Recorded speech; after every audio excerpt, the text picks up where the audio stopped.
জাতীয় মসজিদের খতিব আব্দুল মালেক হাফিজাউল্লাহ, ওনাকে কাউন্টারের মতো কোনো বক্তা বাংলাদেশও নাই।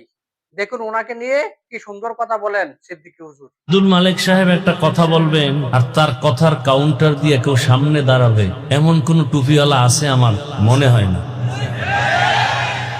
কিন্তু কি দেখি আউজুবিল্লাহ পারে না, এরকম কিছু টুপিওয়ালারা তাকে নিয়ে যে সমস্ত অশালীন শব্দ তার শানে ব্যবহার করছে, যা ভাষায় বলার মতন। একজনে চ্যালেঞ্জ দিয়ে দিছে, ক্যানভাসারের চ্যালেঞ্জ দিতে কি টিকিট লাগে না? যারা ওই রাস্তায় ক্যানভাসারি করে ঔষধ বিক্রি করে এরা তো সেকেন্ডে সেকেন্ডে চ্যালেঞ্জ দেয়। আবার উম্মতের মনের সন্দেহ দূর করার জন্য, ফিতনা কমানোর জন্য হযরতুল আল্লাহ মুশতাকুন নবী দামাত বারাকাতুহুম তিনি চ্যালেঞ্জ গ্রহণও করেছেন।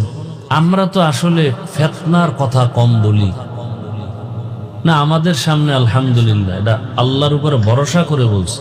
কোনো বাতেল দাঁড়ায়া দুই কথা বলবে কোরআন হাদিস থেকে সাহস নাই, আসবে পরে সাহসী হবে না।